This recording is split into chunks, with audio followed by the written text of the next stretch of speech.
Oke, di video kali ini kita akan langsung praktek membuat 3D model daun pintu sederhana, melanjutkan dari video part 5 kemarin. Langsung saja kita mulai eh, dari referensi 3D model yang sudah kita download dan kita sudah save di aplikasi PureLab. Untuk load berarti tinggal double klik aja filenya, file.pur-nya seperti ini. Kita akan langsung bikin model sesuai dengan model referensi ini. Pertama kita atur dulu untuk Windows-nya biar gampang untuk melihat referensi model 3D daun pintunya. Karena kita nggak butuh animasi, maka kita hapus terlebih dahulu window timeline-nya. Dan untuk semua objek di Blender, ketika kita membuka Blender kan pasti akan selalu ditampilkan 3 objek ini. Ini bisa kita hapus saja karena kita akan bikin dari nol. Tekan A untuk select all, kemudian X, kemudian delete. Untuk ukurannya kita mengira-ngira saja. Kalau pintu itu biasanya mungkin antara lebar 80 cm hingga tingginya mungkin 2,5 meter. Kita coba bikin cube, shift A, mesh, cube,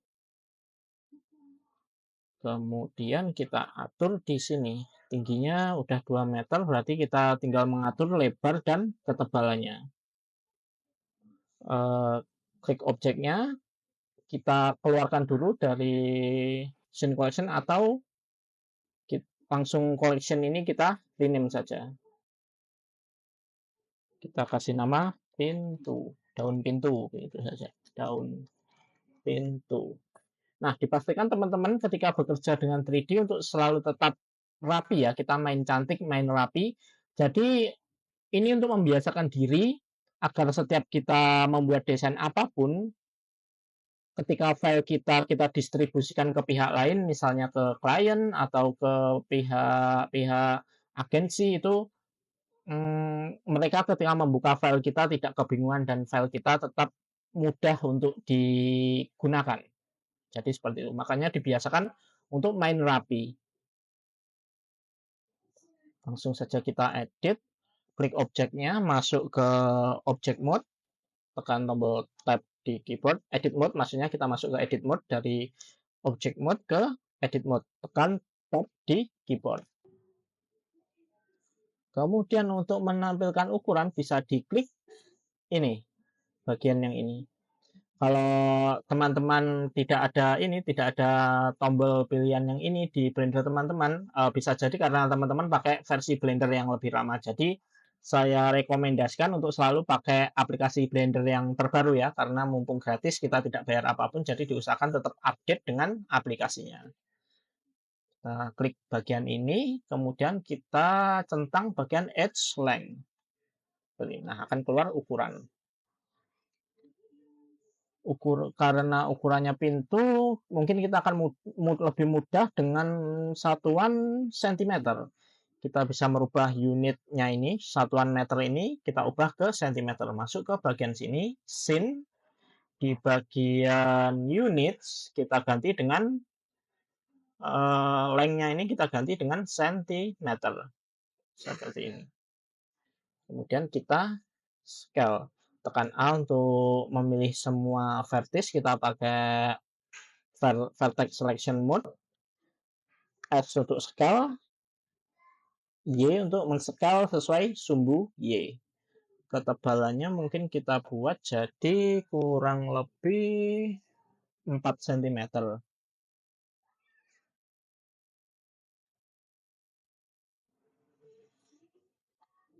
atau 4,5 ya, 4,5 saja. Kemudian scale X untuk lebar pintu kurang lebih mungkin 90 cm saja. tidak terlalu luas. Dan untuk tingginya 180. Coba kita pakai tinggi 180.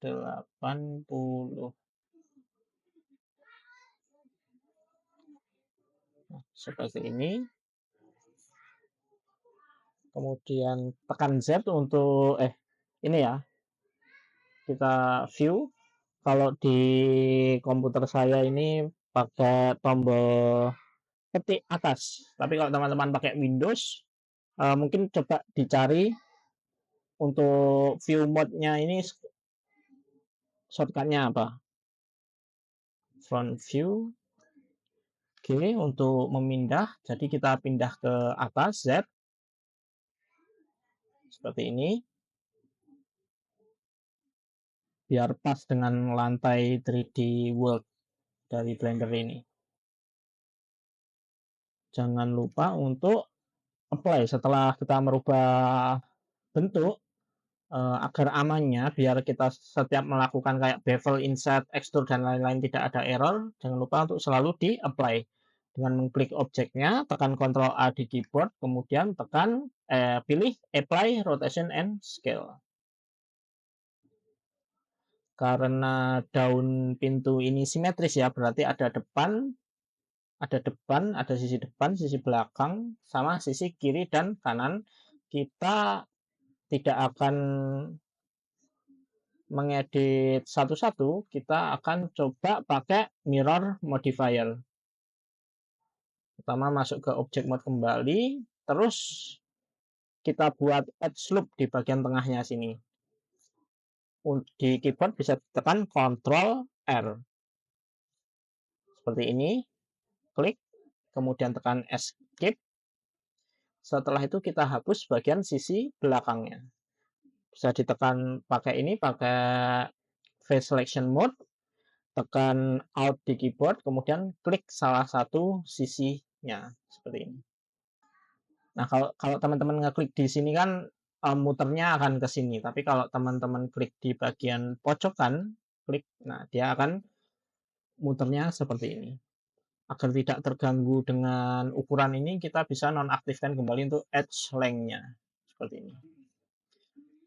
Setelah itu tekan tombol Shift dan di select juga bagian sisi yang ini seperti ini. Kemudian tekan X di keyboard, delete faces. Nah, pastikan ini originnya kan udah tepat di tengah, jadi biar gak error nanti untuk mirror modifiernya, agar objek 3D ini dianggap titik beratnya atau titik tengahnya itu ada di sini, di bagian origin. Ini kan udah pas di tengah. Top view, kita lihat di top view ini juga pas di tengah, berarti sudah oke. Selanjutnya masuk ke menu modifier, kita menambahkan modifier generate bagian mirror. Ini kalau teman untuk aksisnya kita pilih yang sumbu Y seperti ini, dan jangan lupa dicentang untuk bagian clipping agar nanti ketika kita melakukan apply di mirror modifier ini, sisi yang depan dan belakang ini otomatis langsung bersatu jadi satu objek gitu. Nggak dihitung jadi dua objek seperti ini. Oke, langsung kita buat bagian sisi depannya, masuk ke front view, klik objeknya, masuk ke edit mode dengan menekan tombol tab. Kemudian ini berarti kita bagi menjadi 3 ya. Bagian 1, 2, 3. Kita perlu membuat edge loop, Ctrl R di keyboard, scroll ke atas. Di mouse kita scroll ke atas untuk menambah edge loop seperti ini, kemudian klik kiri dan escape. Setelah itu bisa kita atur ukurannya. Nah, untuk fungsi dari mirror sendiri, jika teman-teman ini diklik ya, diklik on cake ini akan terlihat di sini. Di sini kan kita coba klik sisi yang ini, karena yang bagian sisi belakangnya ini adalah hasil generate dari mirror modifier, maka ini secara otomatis akan mengikuti sisi objek yang di mirror seperti ini. Kalau kita klik sisi ini kan yang belakang otomatis keklik. Terus kalau kita geser-geser ke atas ke bawah, dia juga akan ikut berpindah. Jadi kita lebih gampang untuk membuat model 3D-nya. Kita nggak harus bikin depan dan belakang satu-satu atau secara bersamaan. Bisa langsung dari sini aja, nanti yang bagian belakang ini akan mengikuti.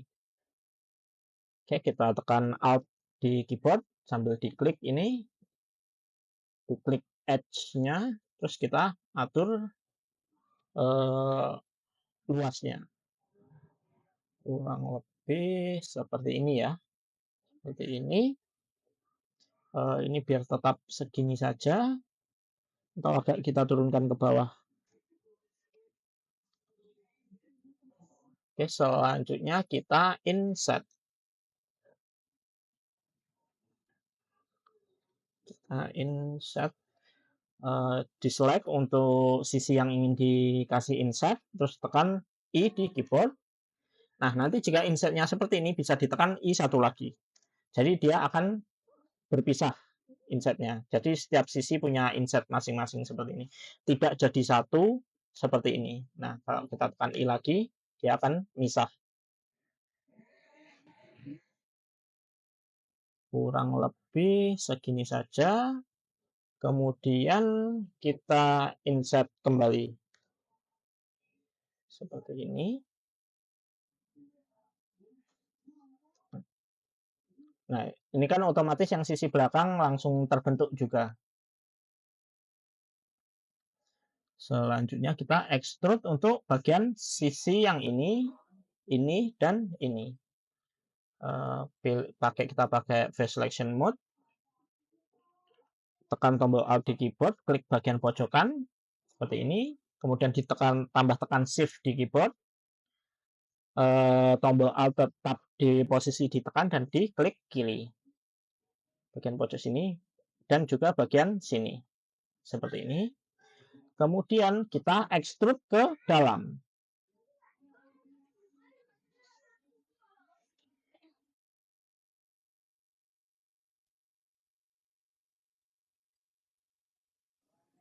Untuk extrude, operasi extrude, shortcut-nya ada tombol E di keyboard.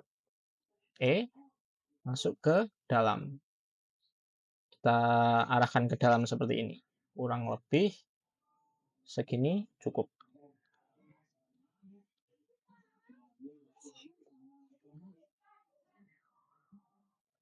Jangan lupa kita save dulu untuk modelnya, untuk jaga-jaga saja agar nanti kita kan hal-hal yang tidak diinginkan seperti crash atau dan lain-lain kan sayang kalau belum di save. Jangan lupa untuk selalu di save terlebih dahulu di awal.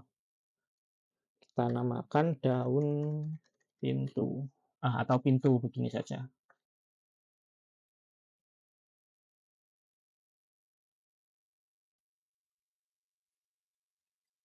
Oke, setelah itu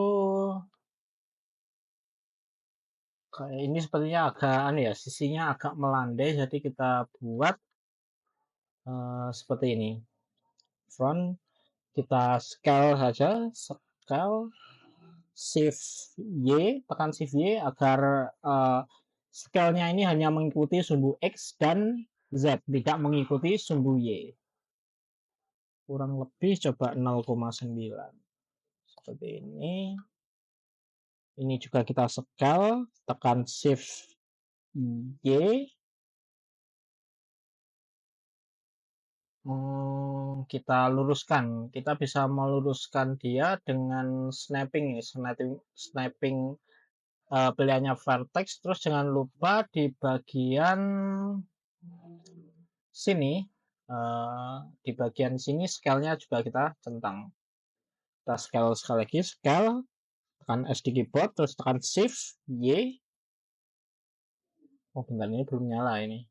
Scale Shift Y.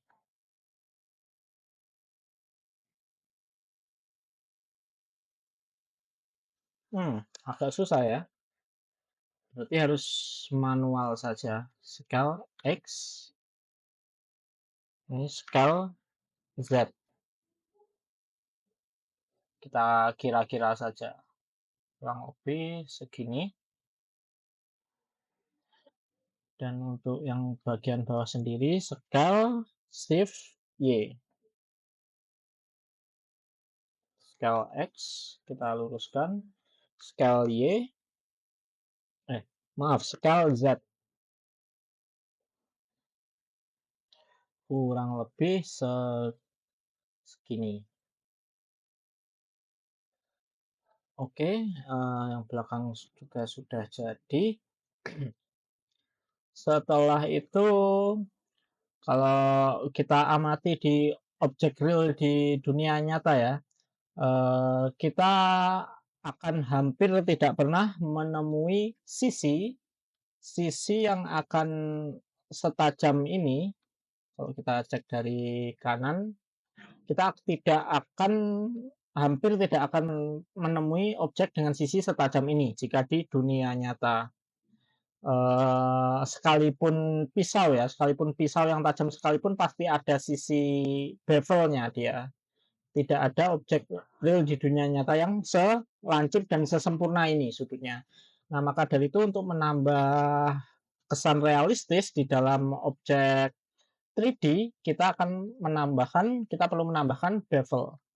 Kalau dari video di part sebelumnya kan kita menggunakan bevel secara manual, yakni dengan misal seperti select edge seperti ini, kemudian di Ctrl B untuk menciptakan bevel. Nah, minusnya ini dia tidak bisa kita atur ulang ukuran bevelnya. Ketika kita sudah melakukan bevel, misal seperti ini, B, terus kita klik kiri, oke, gini, kita tidak bisa mengembalikan ke bentuk semula atau merubah ukurannya. Jadi ini ya udah jadi seperti ini. Maka dari itu untuk mengatasi hal tersebut, katakanlah misalkan kita di suatu saat nanti masih pengen ngedit ukuran bevelnya atau malah pengen menghilangkan bevelnya, tidak jadi menggunakan bevel, eh, objek 3D bisa tetap kembali ke bentuk semula dengan modifier. Modifier ini adalah metode modifikasi 3D objek secara non-destruktif. Jadi dia selama modifier ini belum kita apply ini, dia masih tetap bisa diedit. Kita coba pakai bevel modifier. Add modifier, generate bevel.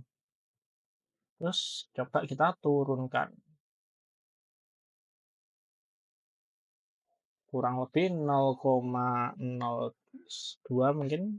Nah, seperti ini.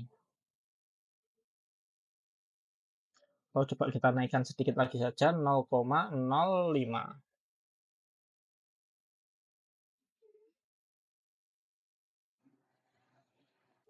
Nah, seperti ini teman-teman. Untuk daun pintu sudah selesai. Untuk selanjutnya mungkin kita akan coba menambahkan knop pintu atau apa ya bahasa Indonesianya itu, gagang pintu. Kita coba tambahkan gagang pintu di pintu kita. Terus kemudian mungkin akan dilanjutkan juga dengan memberi material dan melakukan setting untuk render.